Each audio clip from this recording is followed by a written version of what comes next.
Bienvenue dans cette nouvelle émission de l'FC comme tous les lundis. Et nous sommes vraiment très heureux de vous retrouver avec une émission qui sera très riche, vous allez le voir.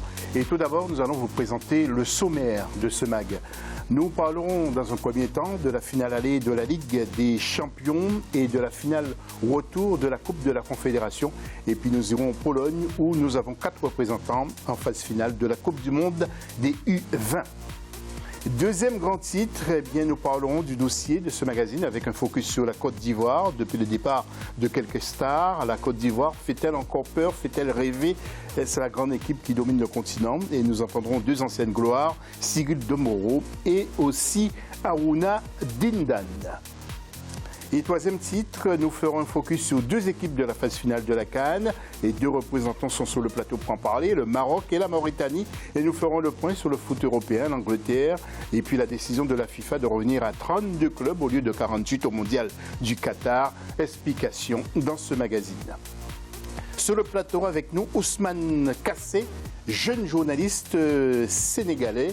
Vous avez travaillé pour qui? Bonjour. Déjà, vous avez fait vos armes où?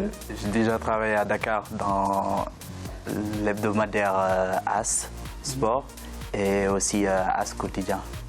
Plus presse écrite ou presse parlée? Presse écrite plutôt. Vous préférez? Par contre, j'ai eu aussi à intervenir quelquefois à la télé, notamment à la DSTV avec Adam Kandé qui fut un de mes professeurs à l'école de journalisme. Ok, ben on vous retrouve tout à l'heure pour commenter l'actualité sportive avec nous. 2 autres journalistes qui sont très connus sur la place. Il s'agit tout d'abord de M. Sami Machtabi. Sami. Bonsoir José, bonsoir à tous, bonsoir aux invités. Journaliste marocain, et puis M. Lassana Kamara, qui lui, il est partout. Bonsoir José, bonsoir aux Sénégalais. Sami, on se retrouve encore. Ça fait longtemps. Ça fait longtemps. Ok, ben nous allons commenter ensemble l'actualité. Il y aura beaucoup de choses à voir. Jingle pour les internautes. Tout de suite.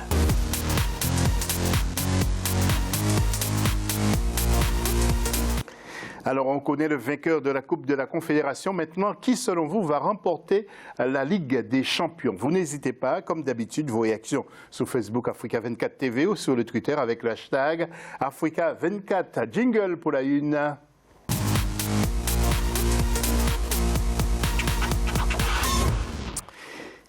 Et nous commençons avec la finale aller de la Ligue des Champions entre Wydad Casablanca et l'Est Tunis. Les commentaires sont assurés par notre rédaction et Marcel Farba Maroun. Regardez.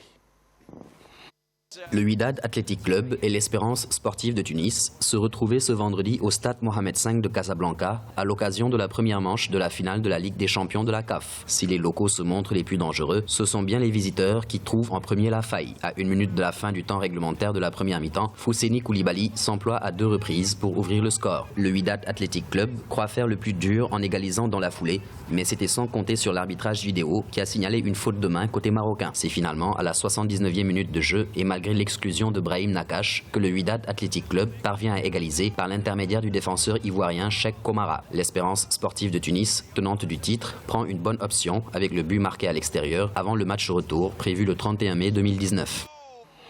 Eh bien, je ne serais pas du même avis que Farba Maroun. Bonne option à l'aller, retour en terre tunisienne. Ça ne va pas être une tente d'affaires, hein, Samy? Non, ça va être compliqué. Juste une petite précision, c'était au stade Moulay Abdellah, c'était à Rabat. Le match avait été délocalisé, il n'était pas à Casablanca pour des soucis de sécurité. Donc voilà, ils ont utilisé le stade de Rabat au Maroc.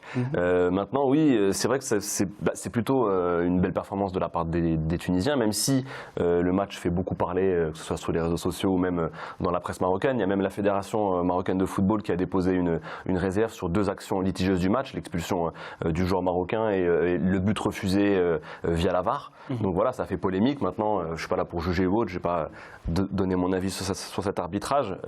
Ça a été fait. L'Espérance de Tunis, ils se sont déjà affrontés il y a 2 ans, il me semble, en finale de la C1 face au Wydad. Ils avaient déjà obtenu un nul face au Wydad et ils avaient réussi à gagner 1-0 à Tunis. Donc voilà, ils ont l'expérience de cette finale. Je pense sincèrement que c'est un très bon match nul pour les Tunisiens. Ils ont su bien gérer. ça va être très très dur pour le Wydad, même si voilà, le Wydad est entraîné par un Tunisien, Benzarti, qui connaît parfaitement cette équipe de l'Espérance. J'ai un petit peu peur et beaucoup de doutes concernant l'équipe marocaine. Lassana, votre point de vue sur ce match? C'était une belle finale, bien jouée, âprement bien jouée. Les deux équipes étaient sérieuses, on avait eu du football, le football total. Mais c'est surtout le match retour. Comment voyez-vous? Le match retour sera difficile pour le Marocain, mais en parlant de réserve, ce matin, le Tunisien, ils ont déposé une réserve contre l'arbitre central et l'arbitre pour le match retour, le Gassama. Pour eux, cet arbitre-là, le Gambien, est connecté arbitre marocain en Afrique. Il paraît pourtant, c'est l'un des meilleurs arbitres, quand même. C'est l'un des meilleurs africains. Mais ils veulent le faire changer. Ils veulent le faire changer, ça serait difficile que la CAF sa décision. Mais ce sera une grosse finale au retour. L'année dernière, j'ai eu la chance d'être à la finale Espérance contre l'Ahli à ce stade-là, à Rades. Ça va être compliqué pour les Marocains. Ousmane? Moi, je pense plutôt que parler d'avirtage, c'est un peu de bonne guerre, mais je crois plutôt que l'Espérance a une bonne option. La vérité se fera sur le terrain, et quand on regarde le match aller, on sait que voilà, l'Espérance a une expérience sur les finales africaines, et aussi elle s'est bien comportée au match aller. Oui, ça serait dommage pour le Wydad quand même, parce que le Wydad, club réputé au Maroc quand même, qui... Oui, mais l'Espérance est champion en titre et ils sont bien comportés à l'extérieur, alors je ne vois pas de problème pour le match retour. Exactement. Voilà. Nous allons passer maintenant à la Coupe de la Confédération. Nous connaissons maintenant le vainqueur. Farba Maroun nous raconte tout. Le Zamalek Sporting Club, sacré vainqueur de la Coupe de la Confédération africaine de football pour la première fois de son histoire. Au terme d'un match archi-disputé contre les Marocains de la Renaissance sportive Berkane, les Égyptiens se sont finalement imposés dans la séance fatidique des tirs au but. Vainqueurs à l'aller dans les tout derniers instants de la rencontre sur la plus petite des marges, les Marocains entamaient donc ce match avec un but d'avance. C'est à la 55e minute de jeu et après visionnage de la VAR que l'arbitre éthiopien Bamlak Tessema désigne le point de pénalty. L'international égyptien Mahmoud Allah Eldin prend le portier marocain à contre-pied et remet les compteurs à zéro. Le score n'évoluera plus jusqu'à la série de pénalty. Le tireur Khalid Boutaïb assure le premier essai côté Zamalek, tout le contraire de Hamdi Lachir qui voit son pénalty fuir le cadre. Cinquième et dernier tireur, Ahmed Saïed ne se fait pas prier et offre aux Zamalek son premier trophée de la saison. La Renaissance sportive Berkane, toujours en quête d'un premier titre, devra encore patienter. Et Samy, quel progrès pour notre football avec l'histoire de la VAR qui a fait son apparition justement à ce stade de la compétition.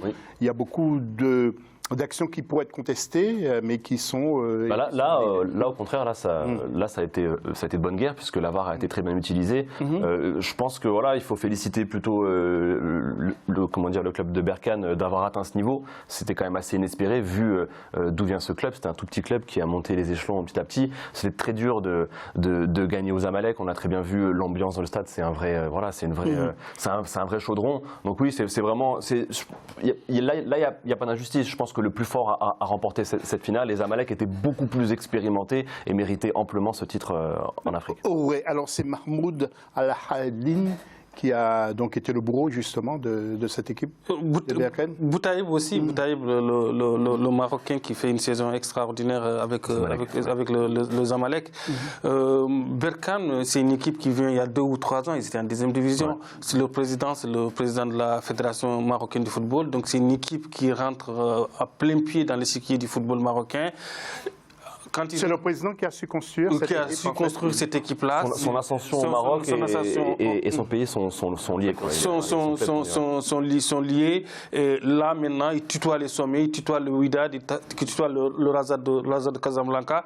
Mais c'est une équipe aussi qui a des problèmes quand il reçoit des équipes. On a eu le problème avec des clubs sénégalais ou d'autres clubs africains. Si le Berkane avait remporté cette coupe-là, ça aurait d'autres problèmes pour le président de la fédération. Je pense que cette équipe-là doit grandir sur tous les aspects. Monsieur Foudi, Lekja, le président de la fédération marocaine, fédération royale marocaine de football. Vous, que pensez-vous justement Berkane qui mène à l'aller 1-0 et qui se fait remonter dans un premier temps à la 55e minute de jeu et puis sur penalty, là c'est le pire des scénarios. Ouais, c'est le pire des scénarios pour le RS Berkane. Mais je dirais qu'ils se sont tirés un coup de sur-pied au match aller parce qu'ils pouvaient vraiment faire mieux qu'1-0. Donc c'est vraiment le match aller où tout s'est joué. Et maintenant, pour la RS Berkane, avec leur ascension en Afrique et tout, pour les avoir couverts, jouer contre Mour Petite Côte et Génération Foot, c'est un club qui se comporte bien sur la scène africaine, malgré qu'ils sont novices et tout. Mais ils sont un petit peu catégorisés comme club du président de la fédération, avec notamment des accueils qu'ils réservent à leurs adversaires, qui n'est pas du tout vraiment courtois pour le football africain. C'est peut-être ça le petit regret, mais quand même, c'est une équipe qui se comporte bien sur le terrain. Oui, Samy va intervenir, je l'espère, auprès du président pour remédier à tout ça. Nous allons passer justement au CHAN, le CHAN, dont la phase finale, vous le savez, aura lieu en 2020 du côté du Cameroun. Et puis nous allons revoir les matchs qui vous attendent justement d'ici quelques instants. Tout d'abord, pour la zone Ouest A, il y aura un certain Guinée contre le Mali, Libéria contre le Sénégal, Cap-Vert contre la Mauritanie. Ça, c'est pour la zone Ouest A. Pour la zone Ouest B, il y aura donc un seul match. Ce sera donc Bénin contre le Togo. Nous allons enchaîner avec la zone centrale et Centrafrique qui recevra le Tchad. Autre zone, c'est la zone centre-ouest avec Soudan du Sud contre l'équipe du Rwanda. Soudan du Sud rencontrera aussi, Somalie contre Rwanda, Soudan du Sud contre l'équipe d'Ouganda, la Tanzanie, Soudan et le Kenya contre le Burundi. Autre zone, c'est la zone sud avec notamment Eswatini contre l'Angola, Comores, Namibie, il y aura un certain l'île Maurice contre Zimbabwe, Madagascar, Mozambique et Botswana contre la Zambie. Et puis la dernière zone, il s'agit de la zone nord avec Algérie contre le Maroc et la Tunisie contre la Libye. De très beaux matchs pour le Nord. Hein. Oui, c'est vrai qu'il y a des belles Algérie-Maroc.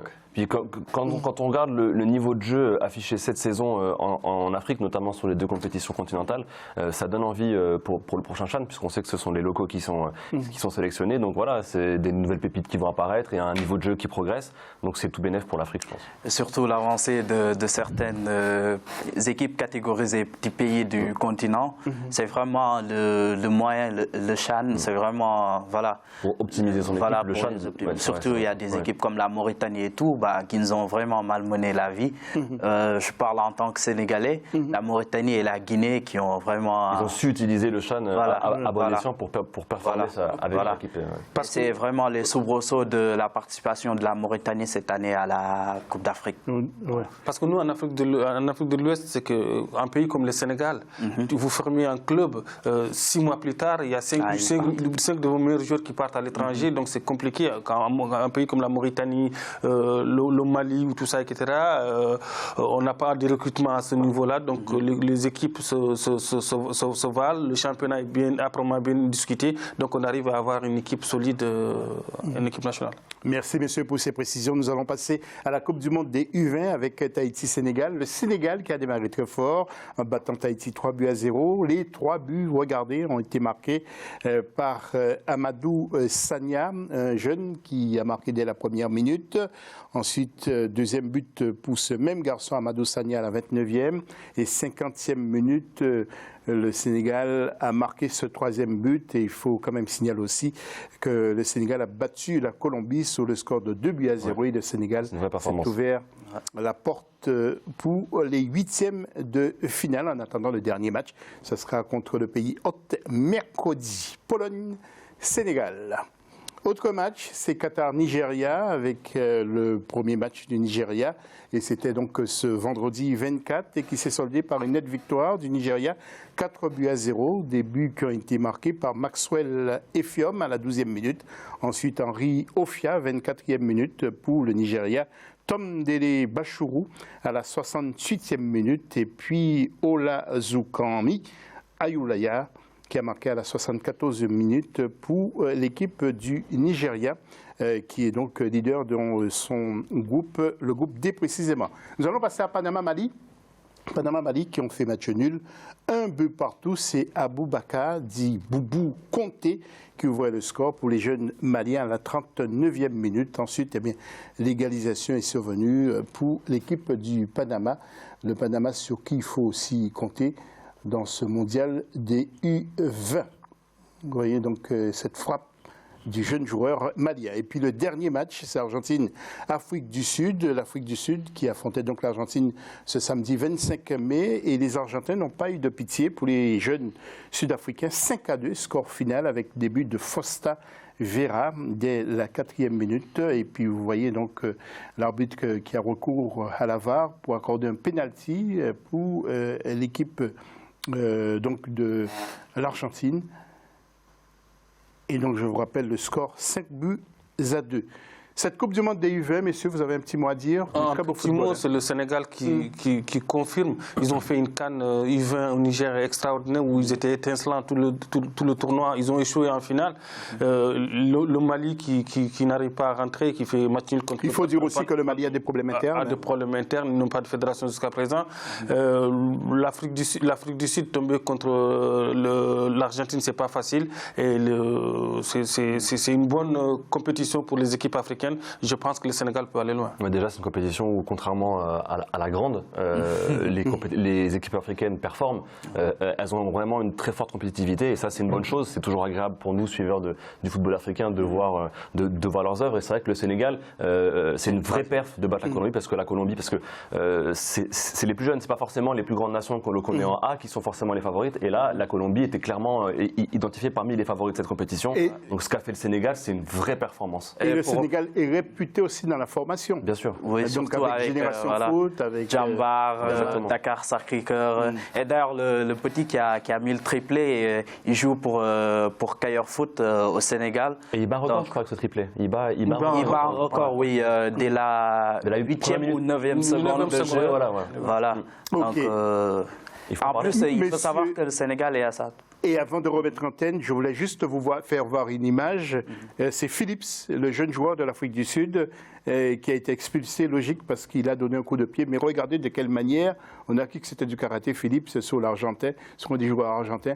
C'est un vrai geste de karatéka, et puis l'arbitre n'a pas hésité. Il a sorti le carton. C'est vraiment des gestes à bannir dans les terrains de foot. Hein. Voilà, c'était l'ordre d'Argentine, Afrique du Sud. On se retrouve après la pause pour la deuxième partie. Restez avec nous.